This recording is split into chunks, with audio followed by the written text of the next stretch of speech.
तो जय महाकाल सबों को।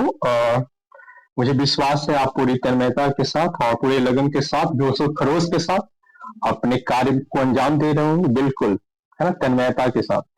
दोस्तों, क्या है कि मैं अक्सर बातें क्या करता हूँ, कुछ ऐसी बातें भी, है ना, जो तर्क के आधार पे या फिर एक अपना जो समझ होता है, अनुभव होता है जीवन का, उस आधार पे भी मैं बातें किया करता हूँ। तो चूंकि पॉलिटिक्स का मैं वीडियो अपलोड कर रहा हूँ आप लोगों के लिए, खास करके बीपीएससी 71st और ऐसे जो भी आप एग्जाम में बैठे हुए, वो सबके लिए क्या है, लाभदायक होने वाला है।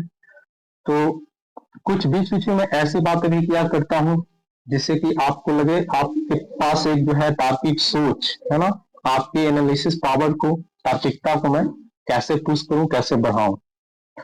अक्सर हम देखते हैं कि हमारे यहाँ क्या है ना, एक हमेशा विवाद में रहता है धर्म, जात, ये वो।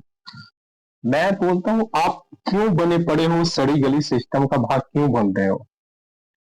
यदि आपको अपने ऊपर विश्वास है, ये प्रकृति जो है, ये क्या है, सर्वशक्तिमान कोई शक्ति तो है ना, सर्वशक्तिमान है, हमसे परे तो जरूर है।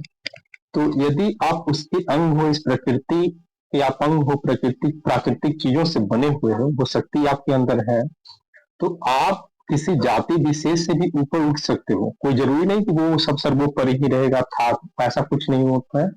आपका कर्म सर्वोपरि है, आपकी समझ, आपकी विचारधारा, आपका आत्मविश्वास आपका सर्वोपरि है। सड़ी गली व्यवस्था को लात मारो और तुम जो हो अपने आप पे विश्वास करो, आप बेहतर बन सकते हो। मैं सोनू शर्मा यहाँ पे टीका लगाने से मैं ब्राह्मण नहीं बन सकता, या फिर यदि मेरे कर्म अच्छे होंगे, मेरे संस्कार, मेरे चरित्र अच्छे होंगे, लाख भूखते रहेंगे लोग, लाख कुछ मुझे करते रहेंगे, मुझे नहीं गिराने वाले। क्या है वो, क्या है कि अपनी एक क्षमता होती है, अपनी क्या होती है, एक समझ होती है ना, अपना आत्मविश्वास होता है। और जब ऐसे लोग जिनका चरित्र सच में अच्छा हो, जिनका हृदय निर्मल हो और वो सचमुच में एक दूसरे से जुड़ेंगे, साथ चलेंगे, तो ये इनका जो ढकोसला है, जो ढोंग पंक्ति है, वो सब ऐसे खुद ब खुद धराशायी होंगे ये लोग। बिल्कुल ऐसे पचड़ों में, ऐसे टेंशन में नहीं जीना है आपको। आपको अपने कर्म अच्छे करने हैं। आपको क्या करना है, अपने आप को समझना है, अपने आत्मविश्वास को प्रबल रखना है। बस ये छोटी सी बात थी आपके लिए। तो आज जो मैं बात करूंगा वो डीपीएसपी के ऊपर, जो directive principle of state and policy जो है, उसके ऊपर मैं बात करने जा रहा हूँ। तो मुझे माइक तो ऑफ करना होगा, है ना, ताकि बोर्ड छोटा है तो मैं अच्छे से, मतलब चीजों को जितना ज्यादा हो सके अच्छे से अच्छे ढंग से आपको बतला सकूं। तो चलिए स्टार्ट करते हैं। डीपीएसपी को देखते हैं, राज्य के नीति निर्देशक तत्वों को देखते हैं।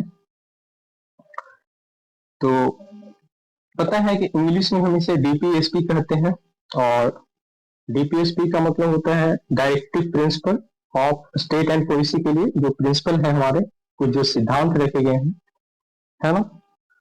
ये लिया कहाँ से गए हैं आपको मालूम होना चाहिए। ये जो है हमारा डीपीएसपी जो है, डीपीएसपी, तो डीपीएसपी के बारे में जो वर्णन किया गया है, जो बताया गया है, वो हमारे संविधान के भाग 4 में इसके बारे में बताया गया है। जो आर्टिकल जो है, जो डील करते हैं डीपीएसपी को, वो है आर्टिकल 36 टू 51, आर्टिकल 36 से 51 है, ठीक है। और जो देश है जहां से इसकी अवधारणा, इस कॉन्सेप्ट को हम लोग ने क्या किया है, उठाया है, सम्मिलित किया है अपने संविधान में, वो देश है आयरलैंड। और आयरलैंड से 1937 के आयरलैंड के संविधान से, है ना, 1937, 1937 में जो आयरलैंड का जो संविधान था, वो आयरलैंड के संविधान से हम लोगों ने इस चीज को खुद के संविधान में सम्मिलित किया है ना। जो भीमराव अंबेडकर थे, इन्होंने क्या बोला, ये विशेषता वाला क्या है, विशेष है, इसकी क्या है, एक विशेषता है ना, इसे एक विशेष माना, विशेष पार्ट माना संविधान का। जैसे फंडामेंटल राइट के साथ जो डीपीएसपी है, संविधान की आत्मा एवं दर्शन माना गया है ना। जैसे फंडामेंटल राइट है और डीपीएसपी जो है, इन दोनों को कहीं ना कहीं क्या माना जाता है कि एक यदि फंडामेंटल राइट जो यदि आत्मा है, और तो एक क्या है, वो दर्शन है ना। अब इसकी जो विशेषताएं हैं, कैरेक्टरिस्टिक्स और फीचर्स हैं, है ना, तो उन बातों पे हम गौर करते हैं। जो फीचर्स या जो कैरेक्टरिस्टिक्स है ना, इसका क्या विशेषता है इसकी। तो आपको मालूम होना चाहिए कि डीपीएसपी जो है समानता जो है, तो राज्य जो भी अपने यहाँ कानून बनाते हैं, तो जो भी डीपीएसपी के अंतर्गत जो निर्देश है, जिन निर्देशों को सम्मिलित किया गया है, उन निर्देशों को ध्यान में रख कर क्या करता है, स्टेट जो है, स्टेट की जो लेजिस्लेटिव असेंबली है, वो क्या करती है, लॉ फॉर्म करती है ना, या लॉ को इंट्रोड्यूस करती है। तो 1935 में उल्लेखित अनुदेशों के समान है ना, जो 1935 में जो अनुदेश थे, पता है, भारत शासन अधिनियम, राज्य में जो आर्थिक, सामाजिक और राजनीतिक विषयों में क्या है हमारा, तो राजनीतिक जो है निर्देशक तत्व जो है काफी महत्वपूर्ण होते हैं, है ना, चाहे वो क्या हो, किससे जुड़ा हो, मामला किससे जुड़ा हो, चाहे वो इकोनॉमिकल मामला हो, आर्थिक हो, या फिर क्या हो, इकोनॉमिकल हो, सोशल हो, या फिर पॉलिटिकल हो, है ना, या फिर पॉलिटिकल हो, इन सारे मामलों में क्या होता है, सब में क्या है, विशेष जो निर्देशक तत्व है वो सारे महत्वपूर्ण हैं, और इन चीजों पे जब भी कानून बनता है तो क्या है, इसमें सारी चीजों को सम्मिलित किया जाता है। राज्य का क्या है, जो राज्य जो विधि बनाता है ना, जो लॉ बनाता है, राज्य का कर्तव्य है कि विधि बनाने में, जो राज्य जो है, स्टेट जो है, जैसे अभी मैंने बोला है ना, चाहे गैर न्यायोचित पर संवैधानिक मान्यता के आधार पर न्यायालय इन्हें देखता है ना। ये है क्या गैर न्यायोचित का मतलब कि अब इसके लिए जो है ना, आप कोई कानूनी प्रावधान मतलब ऐसा है ना कि केस वगैरह हो जाएगा, है ना, तो ऐसा नहीं है कि बिल्कुल मतलब ये क्या है कि न्याय मतलब बिल्कुल न्यायिक है, इसके खिलाफ जो है आप कोर्ट में चले जाओगे, ऐसा है नहीं। लेकिन क्या है, यदि मामला जाता है तो न्यायालय जो है इस पे देखता है ना। तो अनुच्छेद 36 जो है क्या डील करते हैं, उसमें राज्य की परिभाषा है ना। अब राज्य वैसा ही है जिस प्रकार अनुच्छेद 12 में है, ठीक है, यानी अनुच्छेद जो है आर्टिकल हमारा 36 और आर्टिकल 12, आर्टिकल 36 और आर्टिकल जो 12 है वो क्या है, राज्य की परिभाषा है, और राज्य बिल्कुल वैसा है जिस प्रकार आर्टिकल 12 है। और अर्थव्यवस्था को क्या बनाना है, कहने कहीं सामाजिक अर्थव्यवस्था, कहने का अर्थ कि ऐसा नहीं कि अर्थव्यवस्था ऐसी हो कि एक कोई ऐसा वर्ग हो जो पूरा का पूरा हड़प रखा हो, और कोई ऐसा हो जो बिल्कुल समाज में बिल्कुल जो है पिछड़ा हो, है ना, उसको प्रताड़ित किया जाए उसको, है ना, तो ऐसा नहीं होना चाहिए। अनुच्छेद आर्टिकल 37 क्या है, गैर न्यायोचित है। आर्टिकल 37 जो है गैर मतलब उसके अगेंस्ट में आप कोर्ट वगैरह नहीं जा सकते हो, है ना। इसका उद्देश्य क्या है, इसका उद्देश्य क्या है, इसका उद्देश्य क्या है, इसका गोल क्या है, इसका एम क्या है। इसका एम है उच्च आदर्श, स्वतंत्रता, समानता बनाए रखना, यानी जो हमारे जो आइडियोलॉजी है, फिलॉसफी है, आइडियोलॉजी कैसी होनी चाहिए, हमारी उच्च होनी चाहिए, फिलॉसफी ऊंचा होना चाहिए, है ना। स्वतंत्रता, समानता, यानी कि इक्वलिटी से बात करता है, किसके निर्भर है, इक्वलिटी पे, यानी समानता की बात करता है, और फ्रीडम, है ना, यानी स्वतंत्रता की बात करता है। फ्रीडम, इक्वलिटी एंड आइडियोलॉजी, यानी जो फिलोसफी होना चाहिए वो उच्च होना चाहिए, है ना। आप इस पर हमेशा एक क्वेश्चन पूछा जाता है, आप देखोगे कि जो फंडा जो डीपीएसपी है, डीपीएसपी उसका मुख्य उद्देश्य क्या है, तो मुख्य उद्देश्य बार पूछा जाता है कि इसका मेन पर्पस क्या है। तो सिंपल सा इसका मेन पर्पस है, एक जो है लोक कल्याणकारी राज का निर्माण करना है, ना कि पुलिस राज का। क्या एक जो है, यानी कि लोक कल्याणकारी राज, क्या लोक कल्याणकारी, पर्पस क्या है इसका, purpose of DPSP to form to make a लोक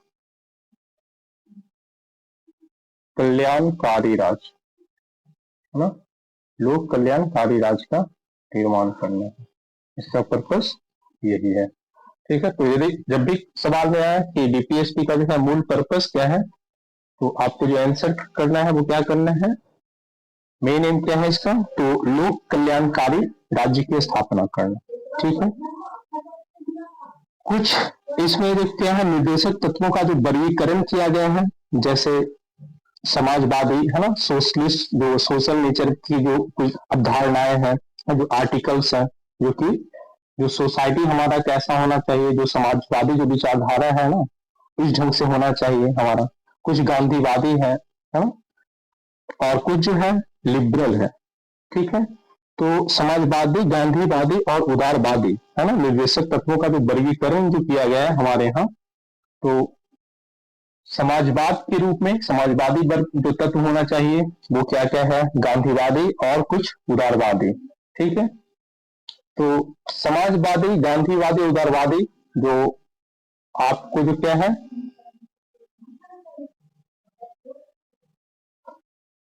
जो समाजवादी, गांधीवादी और जो उदारवादी, जो इसमें आर्टिकल्स हैं, और वो आर्टिकल जो है क्या डील कर रहा है ना, उस चीज को हम समझते हैं। ठीक है, तो हमारा समाजवादी की बात करेंगे हम, है ना, समाजवादी के, समाजवादी यानी सोशलिज्म, है ना, सोशलिज्म। तो इसका एम एक्चुअल में क्या है, इसका एम क्या है, इसका एम क्या है, सामाजिक एवं आर्थिक न्याय प्रदान करना। इसका मेन एम क्या है, to provide social and economical justice. क्या है, प्रोवाइड करना। इसका एम क्या है, सामाजिक और आर्थिक, सामाजिक और आर्थिक न्याय प्रदान करना, है ना। जो सोशल और जो इकोनॉमिकल जो है जस्टिस को क्या करना है, हमें प्रोवाइड करना है। और किसको प्रोवाइड करना है, जाहिर सी बात है सामाजिक और जो न्यायिक जो है किसे प्रोवाइड करोगे आप, समाज में प्रोवाइड करोगे, है ना। तो ये है, इसमें जो कुछ आर्टिकल है ना, इसमें जो कुछ आर्टिकल है, वो कुछ जो विशेष आर्टिकल है ना, आप बिल्कुल उसे ध्यान में रखोगे और नोट डाउन करते जाओगे। बिल्कुल आप उसे ध्यान में रखोगे और नोट डाउन करते जाना है आपको। हाँ?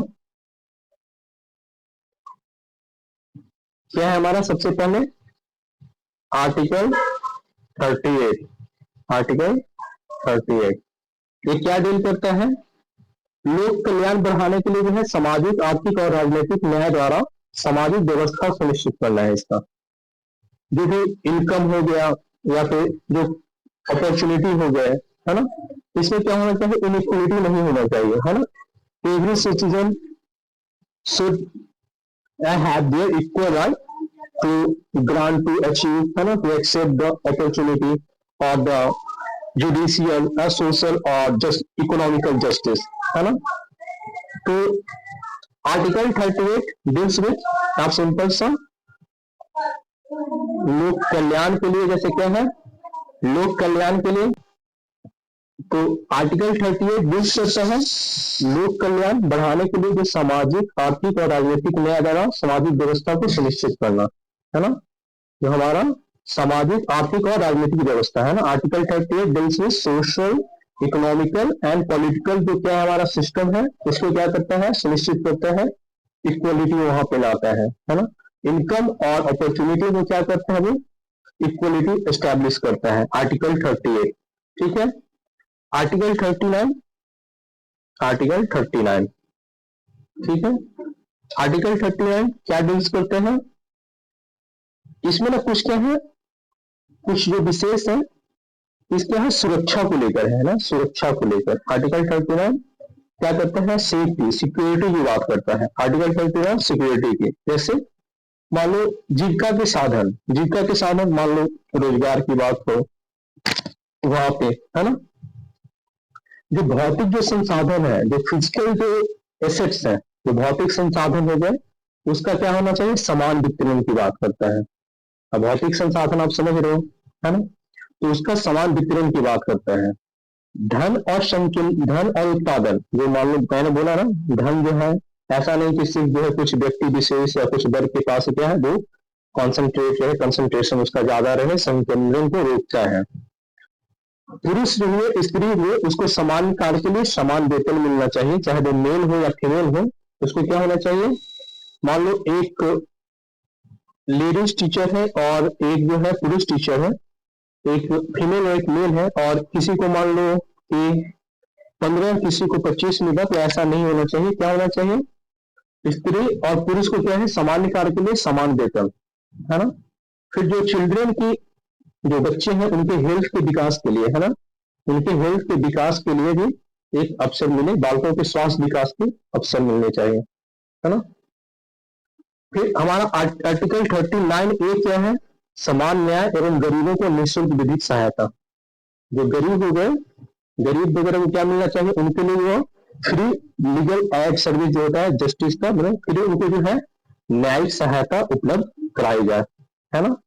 तो कौन कौन से आर्टिकल हैं? आर्टिकल भी बिल्कुल आपको ध्यान में रखना है कि जो समाजवादी विचारधारा के बारे में है, जो सोशलिज्म की बात करता है, वो आर्टिकल है हमारे 38, 39 और 39A, 41, 42। आगे मैं बातें करते जाऊंगा, वैसे हम लोग, है ना, सबको लिख लोगे। समाजवादी, है ना, समाजवाद से जुड़ा हुआ क्या है, कौन कौन से आर्टिकल है, ठीक है। तो 39A में क्या है? समान न्याय, है ना। क्या 39A, है ना, 39 हमने देख लिया। 39A जो है क्या बात करते हैं?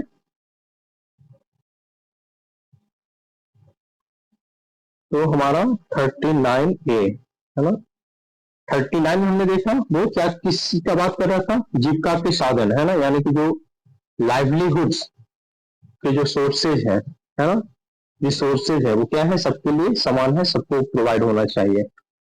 जो समुदाय का जो भौतिक जो संसाधन है, वो सबका समान रूप से वितरण हो, है ना, सबको मिले, सबका हक हो। जो धन है और जो उत्पादन होता है हमारा, उस पर कंसंट्रेशन हो, उसका कंसंट्रेशन न हो, सिर्फ कुछ व्यक्तियों या वर्गों के हाथ में वो न रहे। जो पुरुष स्त्री है, समान कार्य के लिए उनका समान वेतन होना चाहिए। और फिर चाइल्ड हेल्थ की बात करता है हमारा आर्टिकल 39, ठीक है। इसके बाद जो हम डील कर रहे हैं आपसे आर्टिकल 39A के बारे में। ये क्या करता है? जो भी गरीब लोग हैं, है ना, जो मान लो आर्थिक रूप से पिछड़े हुए हैं और वो अपना न्याय जो है, अपने केस वगैरह को नहीं लड़ सकते, उनके पास अपनी जो है संपत्ति या संसाधन नहीं है, तो उनको जो है फ्री लीगल एड, यानी कि जो है निःशुल्क जो है विधिक सहायता उपलब्ध कराया जाएगा, ठीक है। आर्टिकल 41 बात करते हैं हम, आर्टिकल 41 के ऊपर।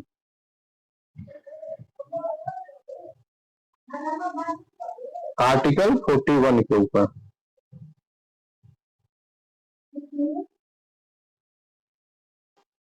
तो आर्टिकल 41 क्या हमारा करता है? जो काम पाने के लिए, शिक्षा पाने के लिए, जैसे बेकारी हो गया, बुढ़ापा, बीमारी, निःशक्तता, है ना, इसलिए ऐसे में लोक सहायता पाने के अधिकार को संरक्षित करता है, ठीक है। मान लो कोई बीमार है, कोई जो है अपंग है ना, किसी के पास पैसा नहीं है, शिक्षा उसके पास नहीं है, उसके पास बेकारी है, वो बूढ़ा है ना, तो ऐसे में लोक सहायता पाने के अधिकार को वो संरक्षित करता है। क्लियर?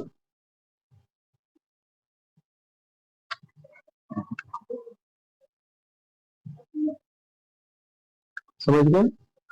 आर्टिकल 42 का डील करता है हमारा, आर्टिकल 42 क्या डील करता है?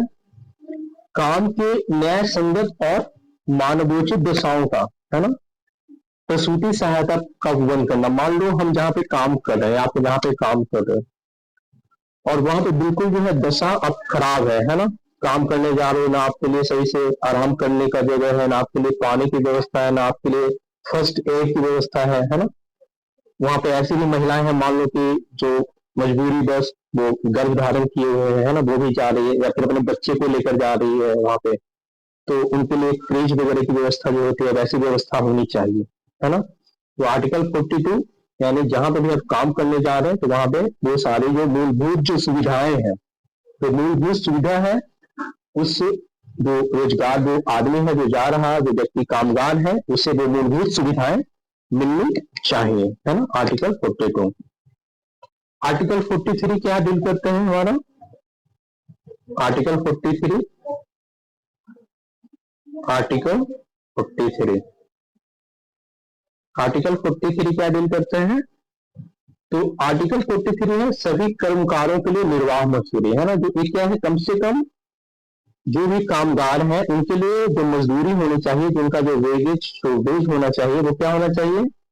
वो इतना होना चाहिए कि वो अपने जीवन को आराम से क्या कर सके, निर्वाह कर सके, है ना, उसका भरण पूर्ण कर सके।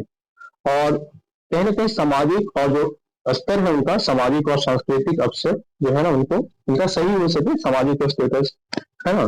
तो निर्वाह मजदूरी की बात करता है आर्टिकल 43 एक्चुअली। ये आपको याद रखना है कि वेजेस की बात करता है, वेज की बात करता है ना। 43 ए क्या करता है, 43 ए क्या बात करता है, 43 में तो वेजेस की बात है। और 43 ए आर्टिकल 43 ए में क्या बात किया गया है, तो जो भी कामगार है या चाहे जिस भी फील्ड में, जिस भी क्षेत्र में वो काम कर रहे हैं ना, वहां पे उनकी क्या बात करते हैं, तो उद्योग वगैरह में जहां भी वो काम करें, तो वहां का जो प्रबंधन है, प्रबंधन में क्या कर सकते हैं वो, हिस्सेदारी होती है ना, हिस्सेदार बन सकते हैं वहां के प्रबंधन में, उनको हिस्सेदारी मिलनी चाहिए। ठीक है, मैनेजमेंट के काम में 43 ए वो डील करता है। फिर इसमें जो है समाजवादी में ही एक है हमारा आर्टिकल 47, आर्टिकल 47 है हमारा, आर्टिकल 47। ये क्या बात करता है, ये हमारा न्यूट्रिशन, न्यूट्रिशन की बात करता है, जीवन स्तर को ऊंचा करना है और लोक स्वास्थ्य, यानी कहीं ना कहीं न्यूट्रिशन से बात हो रहा है यहाँ पे, खास करके आपको ध्यान देना है न्यूट्रिशन संबंधी, है ना। तो न्यूट्रिशन जैसे अभी देखते हो ना स्कूल वगैरह में मिड डे मील वगैरह चलता है ना। तो ये 47 न्यूट्रिशन है। अब बोलो, जो हमारा जो गांधीयन जो है, जो समाजवादी, अभी हमने बात किया समाजवादी यानी सोशलिज्म जो विचारधारा है, जो सोशलिस्टिक जो अप्रोच है हमारा, जो फिलोसफी था, उसमें कौन कौन से आर्टिकल हैं। अभी हमने समाजवादी के ऊपर बात किया, और समाजवादी में कौन कौन से विचारधारा है आपको मालूम होना चाहिए। फिर से समाजवादी के अंतर्गत जो हमारे जो आर्टिकल्स हैं वो कौन कौन से, और कौन क्या डील कर रहे हैं, वो सारी बातें मैंने आपको बतलाई। आर्टिकल 38, आर्टिकल 39, आर्टिकल 39 ए, फिर article 41, article 42, article 43, article 43 A and article 47, है ना। इसमें आपको बिल्कुल याद क्या रखना है, क्या मैंने बोला, आपको याद रखना है 43, है ना, 43 ए क्या बोलता है, तो उद्योगों के प्रबंधन में, मैनेजमेंट में कर्मकारों का हिस्सेदारी, है ना, वो भी भाग लेने चाहिए मैनेजमेंट के काम में। 43 क्या बोलते हैं, निर्वाह मजदूरी, बिल्कुल याद रखना है ना, जो बेसिक होना चाहिए वो सही होना चाहिए, ताकि उनका जीवन है यापन सही हो सके। 42 क्या डील करता है, जो मानवोचित जो दशा है, उनका जो काम करने का, जहाँ पे जा रहे हैं काम करने, वहां पे क्या होना चाहिए, जो वहाँ का इंफ्रास्ट्रक्चर है, मूलभूत सुविधाएं उन्हें मिलनी चाहिए। ठीक है, 39, है ना, 39 आप याद रखोगे। 39 किसकी बात करते हैं, तो धन उत्पादन का संकेंद्रण नहीं होना चाहिए, खास करके आपको बिल्कुल ध्यान में रखना है। 39 ए क्या करते हैं, कोई भी गरीब है उसको क्या है, निःशुल्क जो है फ्री लीगल एड मिलना चाहिए, विधिक सहायता उसे मिलना चाहिए। 39 ए, है ना, विधिक सहायता उसे मिलनी चाहिए। क्लियर, ये हमारा समाजवादी अप्रोच है, ये हमारा जो है सोशलिज्म, है ना, सोशलिस्टिक जो अप्रोच था हमारा ये था। क्लियर, नेक्स्ट जो हम बात करेंगे वो गांधीवाद के ऊपर, है ना। गांधीवादी जो विचारधारा है, जो हमारा गांधीवादी क्या विचारधारा रहा है, गांधीवाद। अब गांधी जी का तो सोच ही रहो क्या थे, गांधी जी क्या बोलते थे, कहीं ना कहीं वो गांव की बात करते थे, है ना, लोकल बॉडी की बात करते थे, है ना। तो गांधीवाद को हम लोग देखेंगे, गांधी जी का कैसा वाद था, है ना। तो गांधीयन, यहाँ पे गांधीवाद, गांधीयन फिलोसफी को देखते हैं। तो ये आर्टिकल 40 की बात करते हैं, है ना, आर्टिकल 40 है इसमें, है ना। इसमें फिर आर्टिकल 43 भी है, 43 बी है यहाँ पे, है ना। यहाँ पे क्या है, आर्टिकल 43 क्या था, वहां भी था, है ना, यहाँ भी है, ध्यान देना है ना। तो 43 बी की बात करते हैं, है ना।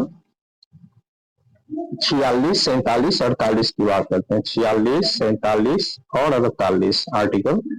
तो वहां पे देखो, वहां पे भी क्या था हमारा 47 था ना, न्यूट्रिशन की बात चल रही थी। तो यहाँ भी 47 इसी तरह का है ना, न्यूट्रिशन की बात चल रही है ना, लोक स्वास्थ्य की बात चल रही है। आपको शराब पीना मना है ना, शराब पीना मना है, नुकसानदेह है, नशीली पदार्थ का सेवन करना मना है। कौन मना करता है? तो आर्टिकल 47 मना करता है। 43 में वहां पे भी क्या था हमारा, क्या देखा था हमने? निर्वाह मजदूरी, है ना, मजदूरी वगैरह बेजेस की बात करता था। जो गांधीयन में है ना, जो कुटीर उद्योग वगैरह, है ना, यहाँ पे गांधीयन में क्या बात करता है? कुटीर उद्योग वगैरह की बात करता है ना। कुटीर उद्योग जो गांव स्तर पे जो है ना, लोग जो है घरों में वो एक या दो व्यक्ति मिलकर के खुद से छोटे उद्योग धंधे कर सकते हैं, है ना।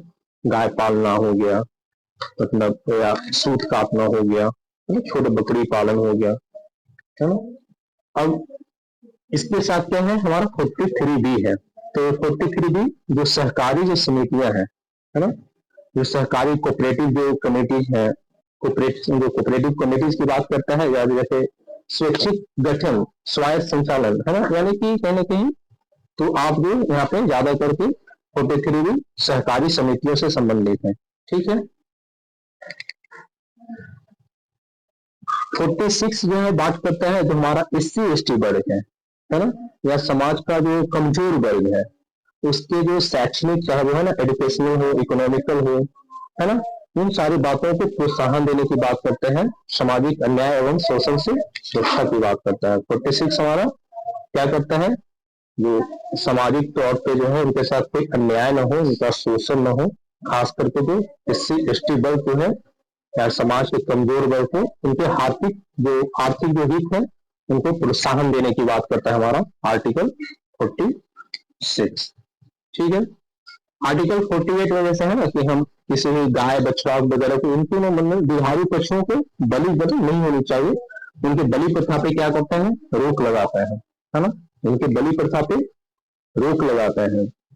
और आर्टिकल 40 सबको मालूम है, एक ग्राम पंचायतों के गठन, है ना, और उन्हें जो आवश्यक जो शक्तियां मिलनी चाहिए उसकी बात की जाती है ना, कि ग्राम पंचायतों का भी जो है गठन होना चाहिए और उन्हें जो है आवश्यक शक्तियां जो है दी जानी चाहिए।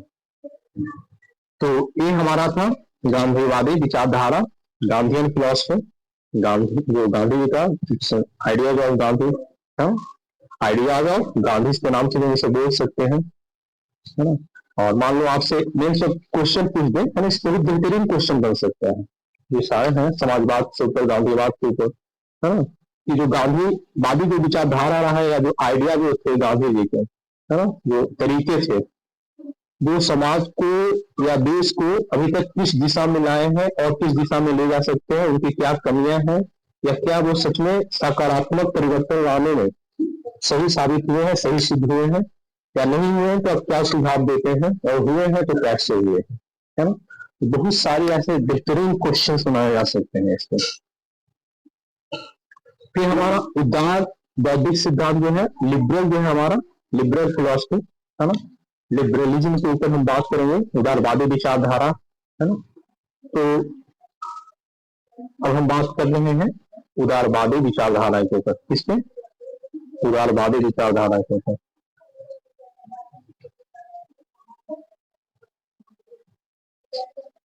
उदारवादी विचारधारा के ऊपर हम बात कर रहे हैं, ठीक है। तो इसमें आपको आर्टिकल देखना है, आर्टिकल 44, है ना, 45, 48, 48A, है ना, 49, 50, 51, है ना। तो इसमें हमारा आर्टिकल क्या क्या है? 44, 45, 48, 48A, 49, 50, 51। आर्टिकल 44 क्या डील करते हैं? जो आर्टिकल 44 है वो क्या डील करता है? आर्टिकल 44 क्या डील करता है हमारा? आर्टिकल 44, तो आर्टिकल 44 बतलाता है कि भारत के जो भी समस्त राज्य क्षेत्र है ना, यानी हमारे यहाँ यूसीसी की, यानी यूनिफॉर्म सिविल कोड की मांग करता है, यानी समान सिविल संहिता होनी चाहिए, है ना। और आपको पता होना चाहिए कि जो हमारे यहाँ अभी उत्तराखंड जो है आजादी के बाद का यानी 2024 में यूसीसी लागू करने वाला पहला राज्य बना है। और आजादी से पहले भी जो यूसीसी लागू था, यदि पूछा जाए क्वेश्चन कि पहला राज्य कौन सा है, यदि 2024 न दिया हो तो आपका आंसर गोवा होगा। आजादी से पहले वहां पे गोवा में ऑलरेडी यूसीसी लागू है, लेकिन अभी जो है आजादी के बाद का पहला राज्य हमारा उत्तराखंड है। तो ये समान नागरिक संहिता की बात करता है, समान सिविल संहिता, यूनिफॉर्म सिविल कोड की बात करता है। आर्टिकल 45 डील्स विद ये 14 वर्ष की आयु पूरी होने तक सभी बच्चों को क्या कहता है, निःशुल्क शिक्षा की बात करता है ना। ये क्या कहता है हमारा आर्टिकल 45 है ना, फ्री एजुकेशन की बात करता है। क्या करता है आर्टिकल 45 फ्री एजुकेशन, क्या फ्री एजुकेशन की बात करता है। कब तक, 14 साल की आयु पूरी होने तक, है ना। मान लो 14 साल की आयु तक पूरी होने तक सभी बच्चों के लिए क्या करता है, फ्री एजुकेशन की बात करता है ना। क्लियर।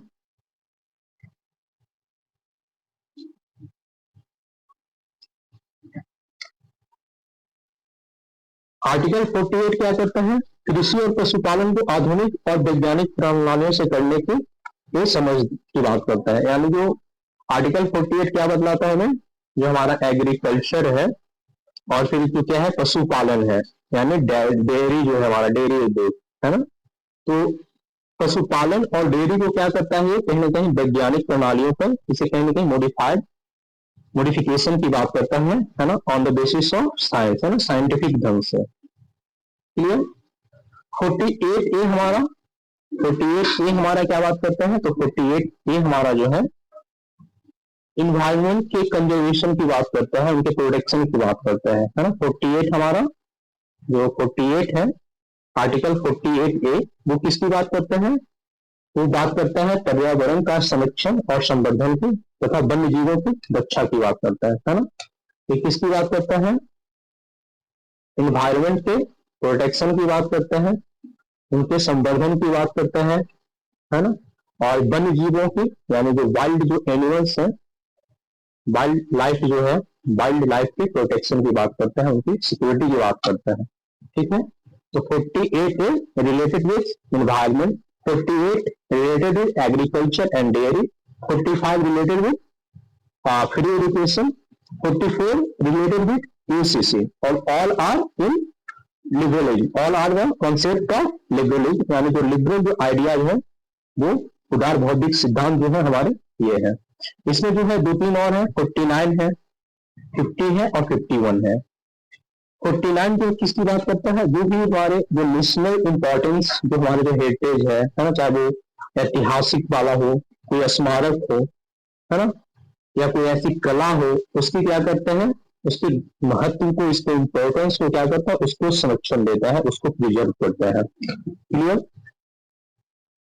जो आर्टिकल 50 है, आर्टिकल 50 डील्स विथ जो राज्य की लोक सेवाओं में न्यायपालिका को कार्यपालिका से पृथक करना है इसमें, है ना।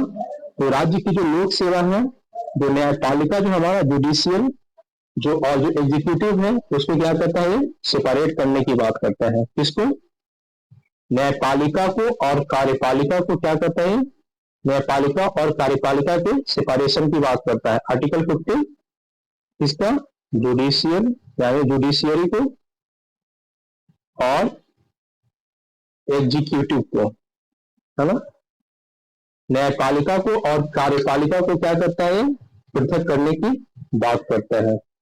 ठीक है। आर्टिकल 51 क्या करता है,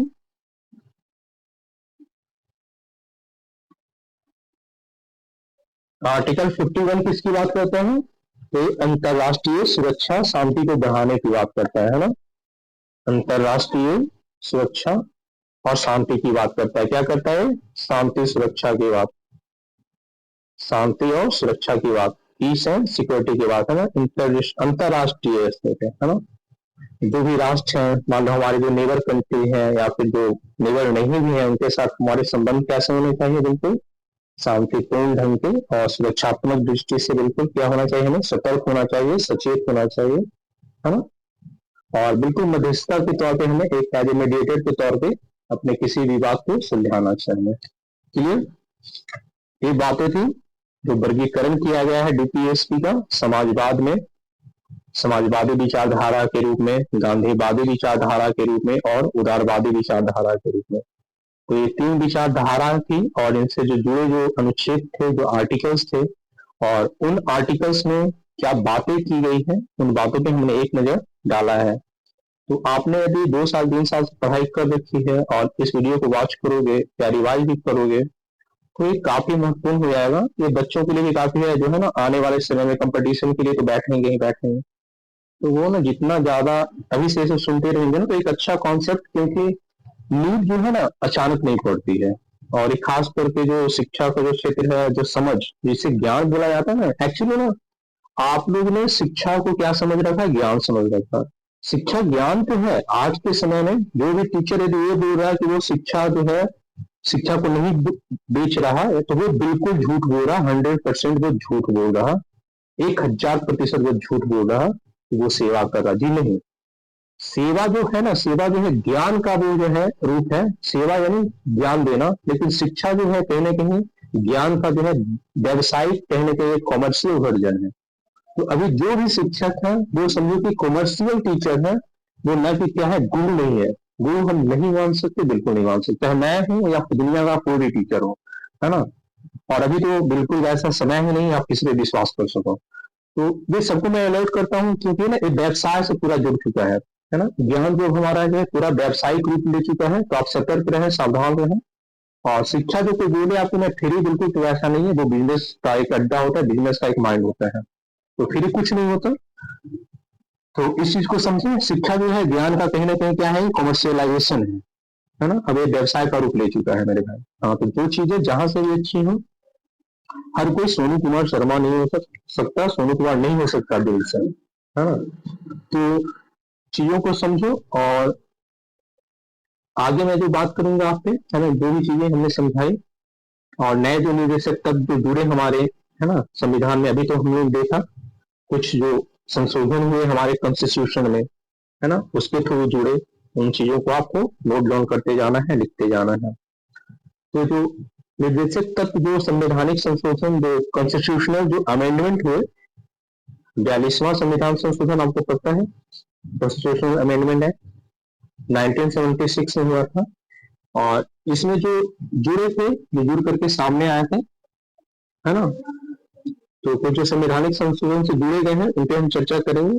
जैसे आर्टिकल 39, आर्टिकल 39, है ना, बच्चों के स्वास्थ्य विकास की चर्चा करता है और अवसर को सुरक्षित करता है।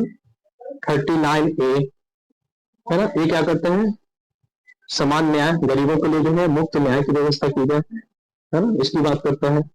फिर आर्टिकल 43A, है ना, आर्टिकल 43A, जो उद्योग धंधे हैं वहां पे जो श्रमिक वर्ग है, मैनेजमेंट में, प्रबंधन में उनकी भागीदारी होनी चाहिए, है ना। तो ये जो है हमारा किससे जुड़ा, 42वां संविधान संशोधन के द्वारा जो जुड़ा। कौन कौन? 39A और 43A, है ना। आर्टिकल 39, 39A एंड 43A, ठीक है। फिर जो इसके बाद 44वां संविधान संशोधन हुआ हमारे यहाँ 1978 में, है ना। इसके बाद क्या हुआ, 44वां संविधान संशोधन हुआ जो 44, है ना, 44 जो कॉन्स्टिट्यूशनल अमेंडमेंट हुआ 1978 में। इसमें जो जुड़ के आया वो क्या जुड़ा हमारे यहाँ, आर्टिकल 48A जुड़ा, है ना। आर्टिकल 38 को जोड़ा गया। 38 पता ही क्या करता है ना, जो आर्थिक सामाजिक, है ना, प्रतिष्ठा अवसर की बात करता है आपका, है ना। तो 48 से किसकी बात करता है, 48 से अभी मैंने आपको बतलाया था, है ना, पर्यावरण के संरक्षण की बात करता है हमारा, है ना। प्रोटेक्शन, किसकी प्रोटेक्शन की बात करता है, आर्टिकल 48 जो है किसकी, 48A, तो इन्वायरमेंट प्रोटेक्शन की बात करता है ना। 38 किसकी बात करता है, आर्टिकल 38 किसकी बात करता है, आय प्रतिष्ठा अवसर की बात करता है, ठीक है। फिर 86 जो संविधान संशोधन हुआ था, 86, जो कि 86 जो कॉन्स्टिट्यूशनल अमेंडमेंट एक्ट हुआ, ये कब हुआ था हमारा? 2002 में, है ना। और इसमें हुआ क्या कि आर्टिकल 45 के तहत, है ना, विषय वस्तु में क्या किया गया? प्राथमिक शिक्षा को इसमें आर्टिकल 21A के तहत क्या कर दिया गया? इसको फंडामेंटल राइट में डाल दिया गया, है ना। आर्टिकल 45 था ना, डील कर रहा था ना हमारे यहाँ जो ये मूल अधिकार था डीपीएसपी में, क्या बात कर रहा था कि 14 साल की आयु तक के सभी बच्चों को निःशुल्क शिक्षा मिलनी चाहिए। वो 86वां संविधान संशोधन अधिनियम 2002 के तहत आर्टिकल 21A के तहत हमारा फंडामेंटल राइट बना दिया गया। क्लियर? ठीक है। फिर हमारा जो है 97, है ना, जो 97 हमारा है, 97 जो है 57वां जो संविधान संशोधन अधिनियम था, उसमें क्या किया गया? 43B जोड़ा। क्या जोड़ा हमारा? 43B को जोड़ा गया, है ना। 43B क्या है? 97वां जो था, इसका साल था 2003, आप याद रखना, मैं दिखा दे रहा हूँ, 2003 में आया था। और इसमें 43B जोड़ा गया। ये किसकी बात करता है? हमारा कोऑपरेटिव की बात करता है, सहकारी समितियां वगैरह की बात करता है, 43B। क्लियर? तो ये सारे कुछ जो थे क्या थे? आर्टिकल जो संशोधन के बाद जुड़े हमारे संविधान में। ठीक है।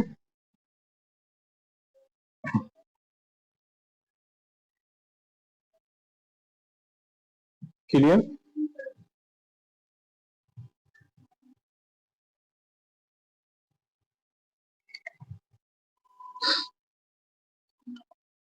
अब जो निर्देशक तत्वों को लेकर के है ना, जॉब नियोजित क्यों है डीपीएस के, है ना, ये मतलब जुडिशियरी में क्यों नहीं है कि न्यायाधीश है, न्यायोचित है ना, इस पे केस किया जाए। और इसके पीछे जो कुछ जो मत रहे हैं, है ना, तो उन मतों को हम देखते हैं, है ना? तो सर बीएन राव जो सलाहकार ने व्यक्ति के अधिकारों को ना 2 भाग में रखा था। कौन थे हमारे? बीएन राव थे। बीएन राव क्या थे? तो व्यक्ति के अधिकार को क्या करते हैं कि 2 भाग में रखते हैं। एक क्या? एक तो न्यायोचित है, मतलब उसको जैसे फंडामेंटल राइट्स है हमारा, और एक जो है हमारा क्या है? डीपीएसपी है। एक है हमारा डीपीएसपी, है ना। एक फंडामेंटल राइट है, एक है डीपीएसपी है, एक है हमारा न्यायोचित है।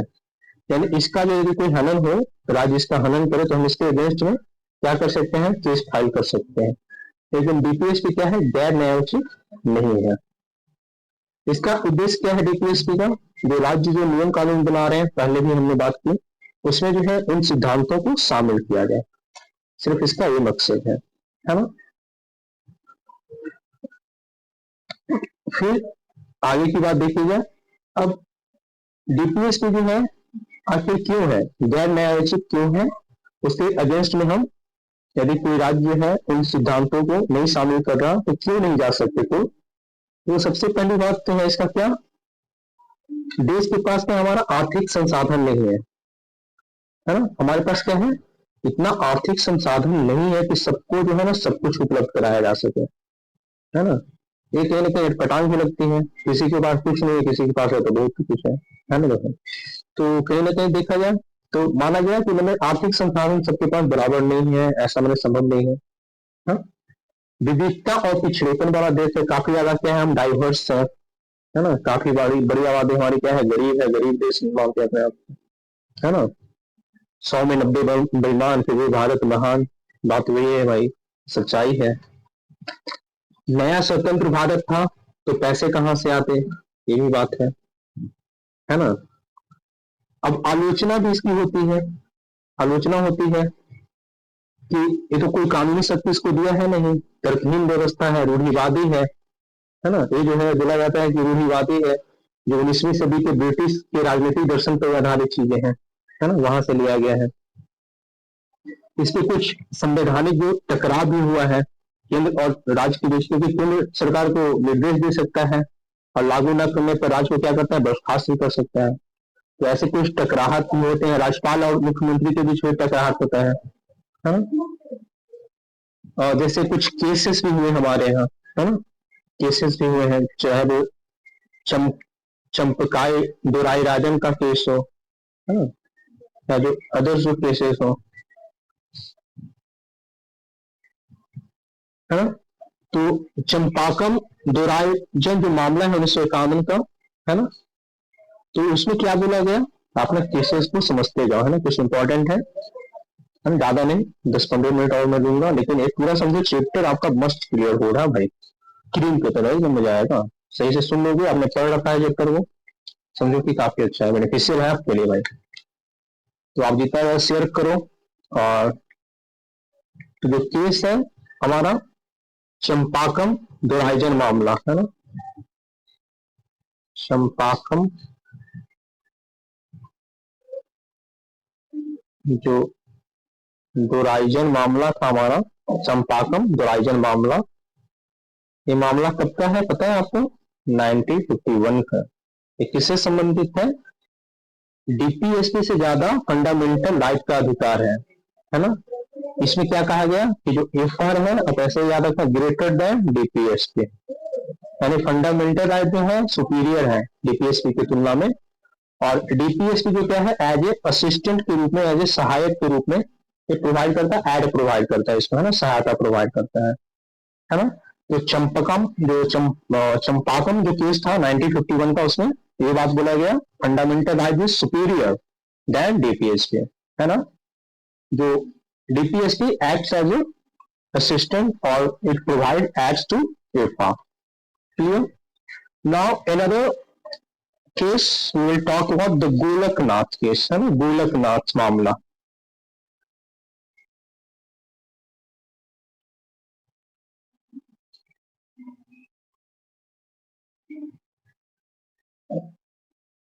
जो गोलकनाथ मामला है,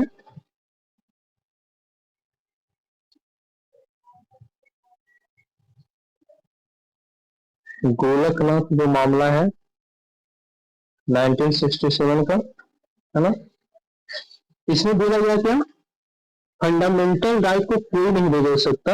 ये क्या बोलते हैं, कोई नहीं बदल सकता, no one can change, no one can change in fundamental right, no one can change the fundamental right. क्या बोला, बिल्कुल क्या है ये, पवित्र है भाई, एकदम होली है ना, सैक्रेड है, एकदम पवित्र है, इसको कोई नहीं, इसमें संशोधन वगैरह नहीं हो सकता।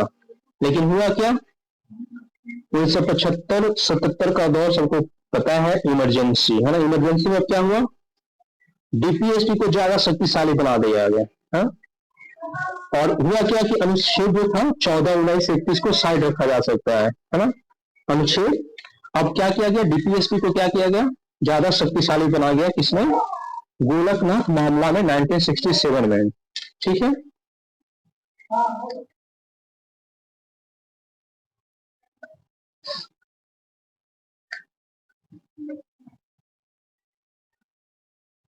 ये था हमारा गोलकनाथ मामला में डीपीएसपी को क्या किया गया, ज्यादा तवज्जो दे दिया गया था, है ना।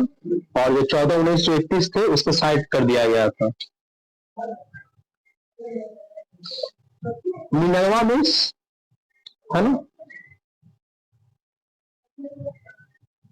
मिनरवा मिल्स मामला, फिर हम देखते हैं मिनरवा मिल्स का मामला,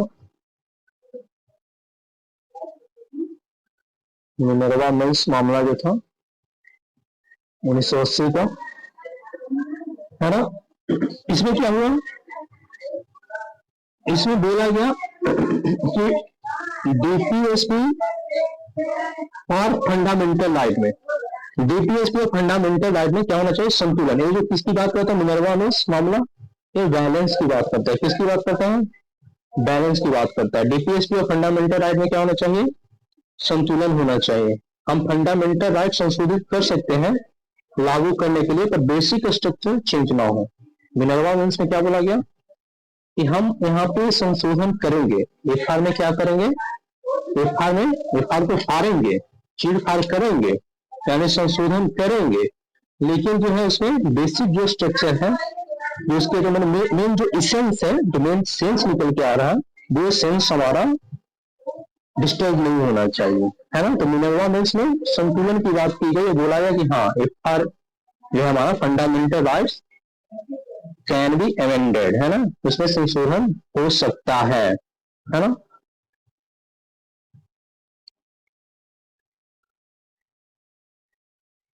चलो, हिंदी भाषा का कुछ जो ऐसे भाग चार से बाहर जो कुछ ऐसे भी निर्देश दिए गए हैं, है ना, ये तो भाग चार में वर्णित है, लेकिन कुछ ऐसे निर्देश भी हैं जो भाग चार में नहीं है। जैसे अब भाग 16 जो है अनुच्छेद 350 का के तहत, अब जो नीति निर्देशक तत्व से जो कुछ जो निर्देश ही हैं लेकिन जो अलग रखे गए हैं, भाग चार में नहीं रखे गए हैं, उनके बारे में भी आप देख लो, दो चार हैं ऐसे जो कि भाग चार में नीति निर्देशक तत्व में सम्मिलित नहीं किए गए हैं।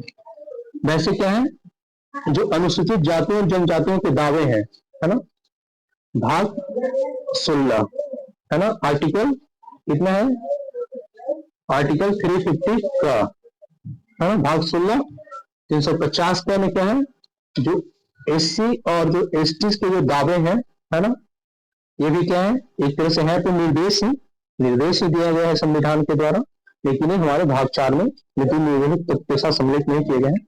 भाग 16 में अलग से रखा गया है, इसके लिए एससी और एसटी के जो दावे होते हैं वो आर्टिकल 350 का में वर्णित है भाग 16 में। ठीक है, दूसरी जो चीज है कि मातृभाषा में शिक्षा, है ना, मातृभाषा में शिक्षा की बात करता है, क्या करता है, मातृभाषा में शिक्षा की बात करता है। जो हमारा जो मदर टंग है ना, तो भाग 17 में जो है मदर टंग में क्या करता है, ये भी 350 का के तहत में आता है, मातृभाषा में शिक्षा देने की बात करता है।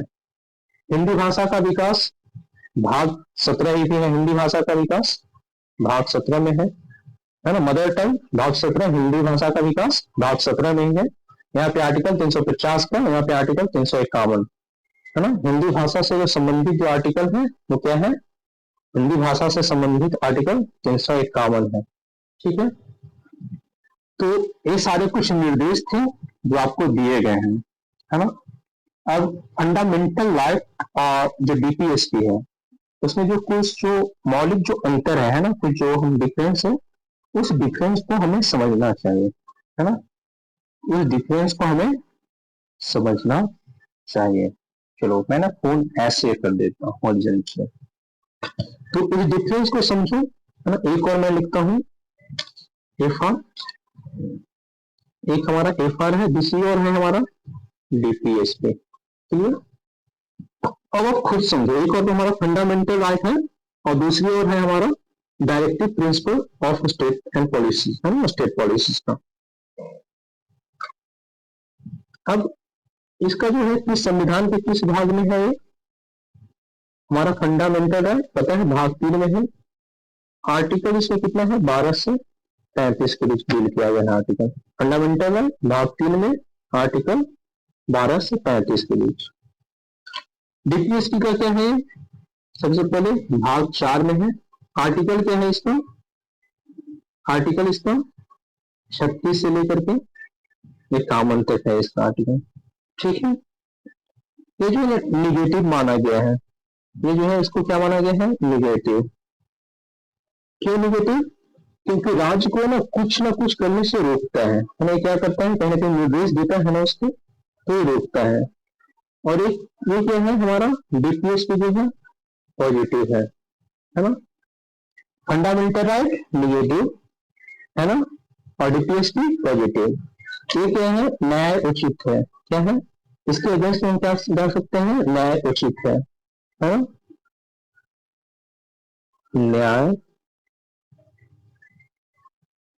न्याय उचित, यानी क्या है, इसके अगेंस्ट में हम कोर्ट जा सकते हैं। ये क्या है हमारा गैर न्याय उचित है, ये क्या है, गैर जुरिस्डिक्शन, है ना, जो गैर जुडिशियली है, इसमें हम नहीं जा सकते हैं, है ना। फंडामेंटल राइट किस लिए है, कहीं ना कहीं लोकतांत्रिक व्यवस्था को स्थापित करना, है ना, कानूनी रूप से मान्य है। कोई कानून मान लो हमारे अगेंस्ट है, हमारे अधिकारों का हनन करता है, तो उसे क्या हो जाएगा, वो खत्म कर दिया जाएगा, है ना, उसके अगेंस्ट हम क्या कर सकते हैं, कोर्ट वगैरह जाएंगे। ये क्या है हमारा, ये कहीं ना कहीं राजनीतिक और नैतिक मानता है ना, नैतिक बातें करता है, जैसे हमने देखा ना समाजवादी गांधीवादी या उदारवादी जो विचारधारा की बात है, है ना। और यदि इसका क्या है, एक कानून वगैरह तो ऐसे हनन करेगा नहीं, क्योंकि ऐसा क्या है कि अगेंस्ट में हम न्यायालय वगैरह नहीं जा सकते। ठीक है, लेकिन आपको याद ध्यान देना है क्या, फंडामेंटल राइट पार्ट 3 में आर्टिकल जो हमारा 12 से 35 बिल्कुल याद रखना है। ये जो है निगेटिव नेचर का है और ये न्यायोचित है। इसके विरुद्ध में यदि हमारा हनन होता है या स्टेट जो है ऐसा प्रावधान करता है, किसी कानून को बनाता है, तो वो रद्द भी आ सकता है, हम इसे लेकर के कोर्ट जा सकते हैं। लेकिन यहाँ पे क्या है, डीपीएसपी में एक गैर न्यायोचित है, हम इसके विरुद्ध में कोर्ट नहीं जा सकते। चलिए, तो ये सारी बातें थी और इसे आप एक से दो बार देखोगे और क्वेश्चंस पूछे ही जाते हैं इस चैप्टर से, है ना। जैसे हमारा फंडामेंटल राइट्स हो गया, डीपीएसपी हो गया हमारा, है ना, मूल कर्तव्य हो गया, इससे कम से कम 2-3 क्वेश्चन तो आ ही जाएंगे 3-4 चैप्टर से मिला करके। और 10-12 क्वेश्चन है तो पूछा जा रहा है, उसमें 3-4 क्वेश्चन यहाँ से आ जाए। और जो भी टॉपिक्स इंपॉर्टेंट थे वो मैंने डील किया है, और कुछ इंपॉर्टेंट आने लायक जो रिलेवेंट टॉपिक है उससे मैं डील करूंगा। जैसे फंडामेंटल राइट को मैं जरूर डील करूंगा आप लोगों के लिए, और बिल्कुल अच्छे तरीके से सिंपल वे में, बिल्कुल समझ के साथ आप समझ सको उसको। ठीक है, तो आप सब मस्त रहें, स्वस्थ रहें, मेरी कामना यही है। आप एक अच्छे इंसान बने, बेहतर इंसान बने, क्योंकि आप बेहतर बनोगे, आपका परिवार बेहतर बनेगा, परिवार बेहतर बनेगा, समाज बेहतर बनेगा, और समाज बेहतर बनेगा तो देश बेहतर बनेगा। और वो ढोंगी डरपोसले लोग खुद ब खुद साइड होंगे। तो उस पर ज्यादा टेंशन नहीं लेना। तब तक के लिए आप सब मस्त रहें, स्वस्थ रहें। जय महाकाल, हर हर महादेव। ओम नमः पार्वती पते शिव हर हर हर महादेव। समझे, धार्मिक बनो, एक सार्थक व्यक्तित्व बनाओ, अपना व्यक्तित्व के धनी बनो।